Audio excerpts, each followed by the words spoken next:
Hello, my self विशाल जय भाई। Last lecture में हमने एमपीपीएससी का यूनिट 5 का सिलेबस हमने डिस्कस किया था। क्या चीज़ें हैं, कैसे पढ़ना है, क्यों इस यूनिट को ऐड किया गया है, इसके बारे में हमने चर्चा की थी। सेकंड जो ये लेक्चर है इस तथागत आईएएस के द्वारा चलाए गए एडमिनिस्ट्रेशन, पब्लिक एडमिनिस्ट्रेशन के वीडियो लेक्चर सीरीज में। तो इस लेक्चर में हमने आज बात करनी है कि एडमिनिस्ट्रेशन क्या है। समझना है पहले कि एडमिनिस्ट्रेशन का मीनिंग क्या है। एक बेसिक डेफिनेशंस के द्वारा एडमिनिस्ट्रेशन के मीनिंग को हम समझने की कोशिश करेंगे। तो ध्यान अब दीजिए, जैसे हमने एक बार देख लेते कि क्या क्या चीजें हमने लास्ट लेक्चर में करी थी। एक सिलेबस का ओवरव्यू हमने लिया था।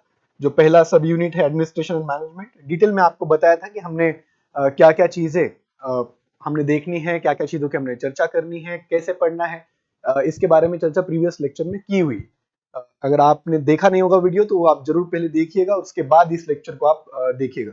जो भी वीडियो था पहला वाला, उसका जो लिंक है वो डिस्क्रिप्शन में दिया हुआ है। तो आज चर्चा करनी है इस लेक्चर में, सेकंड लेक्चर में हमने व्हाट इज एडमिनिस्ट्रेशन। कुछ कंटेंट आपको स्क्रीन पे वहां पे दिख रहा है। कंटेंट के ऊपर जाने के पहले, कंटेंट को पहले रीड करने के पहले हम ये समझ ले कि एडमिनिस्ट्रेशन क्या है, प्रशासन क्या है। तो अगर टर्म की बात मैं अगर बस बात करूं कि बस term as a term administration को हम देखते हैं तो काफी बार हमने एडमिनिस्ट्रेशन जो टर्म है सुना हुआ है। प्रशासन, प्रशासकीय सेवाओं की तैयारी आप कर रहे हैं, एडमिनिस्ट्रेटिव सर्विसेज की तैयारी आप कर रहे हैं, तो सबसे पहले जब भी आपने डिसीजन लिया होगा तो ये तो सवाल आया ही होगा मन में कि भाई ये एडमिनिस्ट्रेशन क्या होता है, या फिर जो प्रशासन के अंदर हम जाने के लिए तैयारी कर रहे हैं, प्रशासकीय अधिकारी बनने के लिए हम जो तैयारी कर रहे हैं, तो ये प्रशासकीय सेवाएं क्या होती है, ये एडमिनिस्ट्रेशन क्या होता है। ये वर्ड्स आए होंगे, लेकिन शायद ही आपने कभी इसके अंदर इंक्वायरी करी होगी, या फिर शायद ही आपने कभी ये सोचा होगा कि एडमिनिस्ट्रेशन का मीनिंग क्या होगा, एडमिनिस्ट्रेशन क्या है, कौन चलाता है एडमिनिस्ट्रेशन को, क्या छोटी मोटी थ्योरी होती है, क्या डेफिनेशन होती है, इसके बारे में शायद हमें अब तक एक्सपोजर ना मिला हो। उसी की चर्चा हमने इस लेक्चर में करनी है। वही चीज हमने समझनी है कि एडमिनिस्ट्रेशन, प्रशासन का मीनिंग क्या है। आज के इस लेक्चर के बाद आपका मीनिंग वहां पे क्लियर हो जाएगा। अब अपने एग्जाम पॉइंट ऑफ व्यू से बात करते हैं कि एग्जाम पॉइंट ऑफ व्यू से ये जो आज चीज, छोटी सी चीज हम डिस्कस करने वाले क्या मायने रखती है। सीधा सीधा क्वेश्चन वहां पे व्हाट इज एडमिनिस्ट्रेशन, जैसे मैंने क्वेश्चन स्लाइड में बनाया हुआ है वैसा ही सीधा 3 नंबर का एक क्वेश्चन वहां पे बन सकता है कि भाई 3 मार्कर में एक क्वेश्चन पूछ लिया व्हाट इज एडमिनिस्ट्रेशन, 10 शब्दों के अंदर हमने उसको लिखना है। एंड में towards the end of the lecture वो भी मैं आपको बताऊंगा कि कैसे हम 3 नंबर के अंदर वो 10 वर्ड्स में समा सकते हैं मीनिंग को एडमिनिस्ट्रेशन के। क्योंकि उसकी भी टेक्निक, वो भी चीजें आपको वहां पे प्रैक्टिस करनी पड़ेगी, क्योंकि सीमित स्पेस के अंदर आपको वहां पे आंसर जो है वो लिखना होता है। ठीक। तो एडमिनिस्ट्रेशन कुछ कंटेंट यहाँ पे दिया हुआ है। आप पहले कंटेंट अगर आप थोड़ा सा देखिएगा, स्क्रीनशॉट वगैरह लीजिएगा, तो आपको आगे चल के लिखने में वगैरह कंटेंट के लिए मदद इसकी होगी। रीड करूंगा मैं पहले कंटेंट, यही अपना फॉर्मेट रहेगा, और उसके बाद फिर मैं आपको सिंपल से सिंपल लैंग्वेज में, सरल से सरल लैंग्वेज में जो भी चीज यहाँ पे लिखी हुई है उसको मैं आपको बताऊंगा, एक्सप्लेन करूंगा। तो एक आपको जो आपने रीड किया, जो आप मेरे मुंह से सुन रहे हैं, वो चीजें आपको फिर एक अंडरस्टैंडिंग पॉइंट ऑफ व्यू से एक अच्छी साबित हो सकती है, आपके एग्जाम पॉइंट ऑफ व्यू से आपको मदद करेगी। ठीक। पहला जो चीज है, पहला जो डेफिनेशन वहां पे दिया हुआ है उसको आप थोड़ी देर के लिए अभी इग्नोर कीजिएगा। जो एलडी वाइट और जो जेएम पिफनर ने डेफिनेशन किया है एडमिनिस्ट्रेशन का, पहले हम उसके ऊपर आते हैं। दोनों डेफिनेशन अगर आप रीड कीजिएगा तो आपको एक चीज समझ में आ जाएगी कि कलेक्टिव एक्टिविटी की बात की जा रही है, ग्रुप ऑफ मेन की बात की जा रही है, साथ साथ बात जो है ऑर्गेनाइजेशन की और मैनेजमेंट की जा रही है। जब हम इसको रीड करते, एक बार रीड करके भी अपन देखें कि the art of administration is the direction, coordination and control of many persons to achieve some desired ends, to achieve some desired objectives। कुछ उसी नोट के ऊपर पिफनर भी डेफिनेशन करते हैं कि एडमिनिस्ट्रेशन क्या है, एक organisation and direction of human and material resources. Organisation के अंदर ह्यूमन रिसोर्सेज भी होंगे, मटेरियल रिसोर्सेज भी होंगे, और इनका यूज किया जाएगा एक particular and, particular objective achieve करने के लिए। इस प्रकार से पिफनर उसको डिफाइन करते हैं। अब थोड़ा सा एक पिक्टोग्राफिक माध्यम से थोड़ा सा समझने की कोशिश करते हैं कि क्या उन डेफिनेशंस के अंदर बोला गया। देखिए, अगर मैं मान लूं कि ये बॉक्स जो है, ये अपना मान लेते हैं, ये अपना ऑर्गेनाइजेशन है। ठीक है। और इस ऑर्गेनाइजेशन में आपको पता होगा कि कोई भी, जैसे लास्ट लेक्चर में मैंने आपको बताया था कि कोई भी एक ऑर्गेनाइजेशन होगा तो उस ऑर्गेनाइजेशन एक लोगों का समूह होगा। तो मान लेते हैं इस ऑर्गेनाइजेशन में ऐसे काम करने वाले 10-20 लोग वहां पे शामिल है। हर एक को अपनी रिस्पॉन्सिबिलिटीज वहां पे दी हुई। ऑर्गेनाइजेशन जैसे कुछ अभी दो थिंकर्स के आपने डेफिनेशंस रीड करे, ऑर्गेनाइजेशंस में बस और बस ह्यूमन या फिर बस और बस लोगों का ही समूह नहीं होगा, बल्कि कुछ मटेरियल रिसोर्सेज भी अवेलेबल होंगे जिनका यूज करके, कौन यूज करेंगे, ये लोग जो ऑर्गेनाइजेशन के अंदर शामिल है, उन रिसोर्सेज का यूज करके ऑर्गेनाइजेशन के गोल को अचीव करने की कोशिश करेंगे। प्रोसेस होगी, उस प्रोसेस को हमने एडमिनिस्ट्रेशन बोला हो। फिर से एक बार समझ लेते हैं कि भाई ये ऑर्गेनाइजेशन, इस ऑर्गेनाइजेशन के अंदर ये लोग यूज करेंगे कुछ मटेरियल रिसोर्सेस। मान लेते हैं कि कोई कंप्यूटर यूज कर रहा है, ठीक है, कुछ वहां पे पैसों का यूज वहां पे हो रहा है, कार का यूज हो रहा है इधर उधर जाने के लिए, ठीक है, और भी बाकी जो भी सामग्री है, मटेरियल रिसोर्सेस है, उनका यूज किया जा रहा है किनके द्वारा, ये अलग अलग जो लोग शामिल है उस ऑर्गेनाइजेशन के अंदर, उनके द्वारा किस चीज के लिए यूज किया जा रहा है। तो एक गोल आपको वहां पे अचीव करना है, कोई ऑब्जेक्टिव आपको अचीव करना है। अब इसको और थोड़ा सा सिंप्लीफाई करते हैं, सब्सटैंशिएट करने की कोशिश करते हैं, जितना अभी तक मैंने सब्सटैंशिएट किया, अब इसको एक रियल लाइफ एग्जांपल के अंदर लेके जाने की कोशिश हम करते हैं। जैसे एग्जांपल लेते हैं अपने कोचिंग का। कोचिंग इंस्टीट्यूट होता है, तो कोचिंग इंस्टीट्यूट भी एक ऑर्गेनाइजेशन, कोई भी कोचिंग इंस्टीट्यूट एक ऑर्गेनाइजेशन होता है। उस ऑर्गेनाइजेशन के अंदर अलग अलग लोग शामिल हैं। अब लोग नेचुरली अलग अलग होते हैं, सीधी सी बात है, लेकिन ऑर्गेनाइजेशन के अंदर भी उनको जो रोल्स दिए जाएंगे, वो रोल्स उनको अलग अलग बनाते हैं। अब रोल क्या क्या दिए जाएंगे, किसी को पढ़ाने का काम दिया जाएगा कि भाई तू क्या कर, तू पढ़ा ले। ये किसी को काम दिया जाएगा कि भाई तू क्या कर, रिसेप्शन पे बैठ जा, ठीक। किसी को काम दिया जाएगा कि आप जो है संस्थान को क्लीन कैसे रखेंगे, वो आपकी जिम्मेदारी है। किसी को काम दिया जाएगा कि आप जो है वो डिजिटल मार्केटिंग को संभालिए। किसी को काम शायद हो सकता है कि दिया जाए, भाई आप जो है कंटेंट डिजाइनिंग के ऊपर काम कीजिए। किसी को टेस्ट सीरीज डिजाइन करने के लिए बोला जा सकता है। ये हुआ क्या यहाँ पे, ये जो काम ऑर्गेनाइजेशन के अंदर थे, इसको हमने, जो भी काम था उसको, काम को हमने किया डिवाइड, जिसको हम पब्लिक एडमिनिस्ट्रेशन के लैंग्वेज में, स्टैंडर्ड लैंग्वेज में कहते हैं डिवीजन ऑफ वर्क। अभी डिवीजन ऑफ वर्क जो भी हुआ, इनको सबको रोल दिए गए, और ये सारे जो काम कर रहे हैं, ये ऑर्गेनाइजेशन के गोल्स को अचीव करने के लिए काम कर रहे हैं। कोई भी कोचिंग इंस्टीट्यूट होता है, कोई भी कोचिंग संस्थान होता है, तो उसका एम, ऑब्जेक्टिव, गोल क्या होता है कि जो भी स्टूडेंट्स उस संस्थान के अंदर पढ़े, उन स्टूडेंट्स का सिलेक्शन हो। जितना ज्यादा सिलेक्शन एक संस्थान देगा, उतना ही ज्यादा स्टूडेंट्स को भी फायदा होगा, और साथ ही में संस्थान को भी फायदा होगा। एक सीधा mutual relationship, mutually beneficial relationship वहां पे होती है कि जितने ज्यादा आपके यहाँ से सिलेक्टेड कैंडिडेट्स निकलेंगे, उतना ही ज्यादा आपके संस्थान में एडमिशन वहां पे बढ़ेंगे, एक प्रॉफिटेबल वेंचर आप वहां पे चला पाएंगे। ये गोल होता है आपके किसी भी एक संस्थान का। और भी काफी सारे गोल्स हो सकते हैं, एक प्राइमरी गोल मान लेते हैं ये, ठीक। इसके लिए इस संस्थान ने कुछ ह्यूमन रिसोर्सेस, कुछ लोगों को ऑर्गेनाइज किया एक ऑर्गेनाइजेशन के अंदर।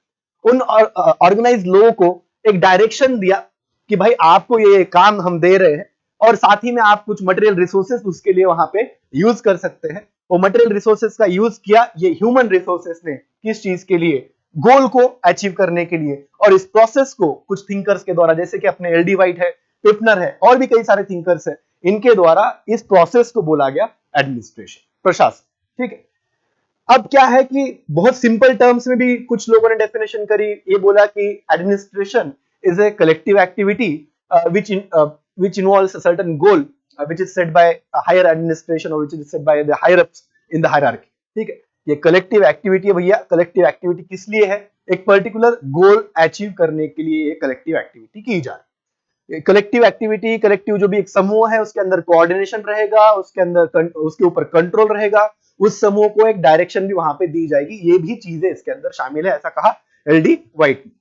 अब अगर हम इतना बस बोले कि एक कलेक्टिव एक्टिविटी, लोगों का एक समूह के द्वारा एक कोई ऑब्जेक्टिव अचीव करने के लिए की जाने वाली जो भी एक एक्टिविटी है, उसको हम एडमिनिस्ट्रेशन बोलेंगे, तो क्या ये चीज पूरी तरीके से सही है, ये मेरा क्वेश्चन। क्या क्वेश्चन मैंने पूछा कि कोई भी कलेक्टिव एक्टिविटी, अगर लोग उसके अंदर शामिल है, वो कलेक्टिव एक्टिविटी है, और एक गोल अचीव करने के लिए वो एक्टिविटी वहां पे की जा रही है मटेरियल रिसोर्सेज का यूज करके, तो क्या इस एक्टिविटी को, क्या इस चीज को हम एडमिनिस्ट्रेशन कह सकते हैं, ये क्वेश्चन था।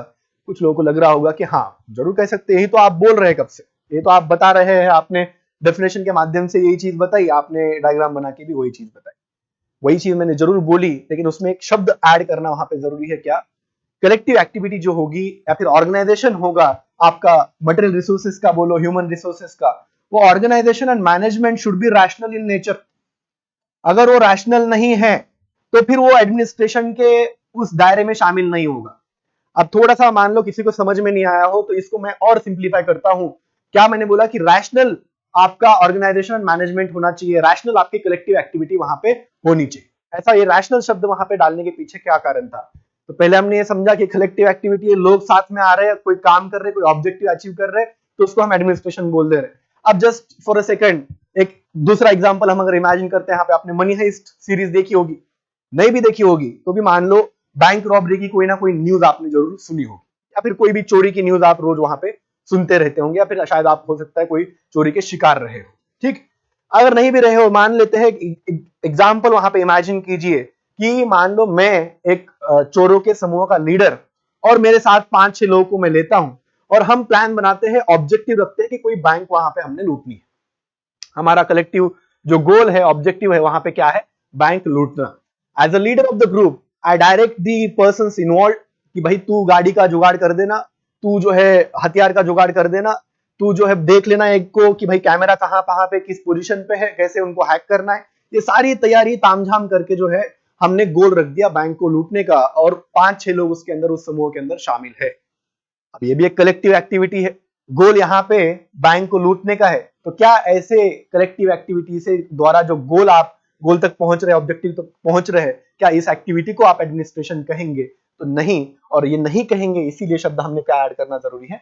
रैशनल। ठीक है, कि कोई भी एक्टिविटी हो, कलेक्टिव एक्टिविटी हो, रैशनल होना वहां पे जरूरी है। ऑर्गेनाइजेशन जो भी होगा, आपका मैनेजमेंट जो भी होगा, ऑर्गेनाइजेशन मैनेजमेंट रैशनल होना जरूरी है, तभी जाके हम उसको, उस एक्टिविटी को एडमिनिस्ट्रेटिव एक्टिविटी या फिर एडमिनिस्ट्रेटिव प्रोसेस हम बोल सकते हैं। तो जाहिर सी बात है, सिंपल शब्दों में आपको मैंने बता दिया यहाँ पे कि एडमिनिस्ट्रेशन क्या होता है। फिर से एक बार आते हैं अपने डेफिनेशन के ऊपर, स्टैंडर्ड डेफिनेशन के ऊपर, कि क्या स्टैंडर्ड डेफिनेशन हम 3 नंबर के लिए वहां पे यूज कर सकते हैं।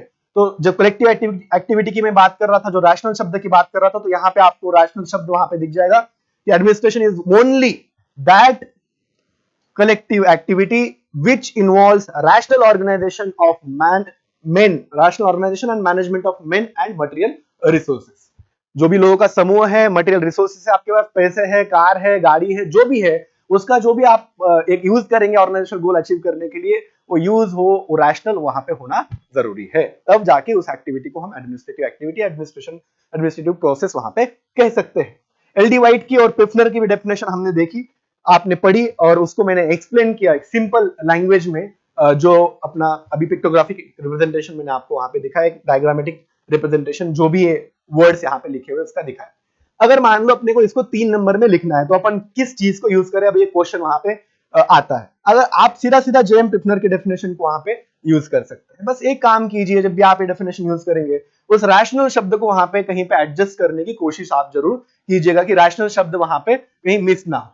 तो हम ये कह सकते हैं, इतना सारा चीज डिस्कस करने के बाद, समझने के बाद, कि administration is that collective activity, और administration is a coordinated, directed, controlled collective activity which involves rational organization and management of men and material resources। हमने इसमें क्या करा? हमने ये भी चीज इंक्लूड करी, हमने ये भी दोनों के एलडी वाइट की और पिफनर की डेफिनेशन भी वहां पे हमने, जो अभी लेटेस्ट मैंने चीज आपको बताई, उसके अंदर वो सारे कीवर्ड्स को मैंने शामिल करने की कोशिश की। कौन से कीवर्ड्स? डायरेक्शन भी ले लिया, कोऑर्डिनेशन, कंट्रोल, कलेक्टिव एक्टिविटी, और एक डिजायर्ड एंड, डिजायर्ड गोल, जो कि अल्टीमेट ऑब्जेक्टिव है किसी भी ऑर्गेनाइजेशन का, उसको भी हमने इस डेफिनेशन के अंदर वहां पे इंक्लूड कर दिया।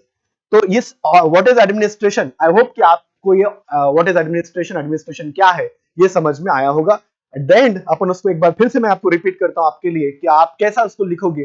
तो आप सीधा, अगर व्हाट इज एडमिनिस्ट्रेशन पूछा जाता है, तो आप लिख सकते हैं कि it is collective, coordinated, controlled group effort in order to achieve certain और डिजायर्ड एंड।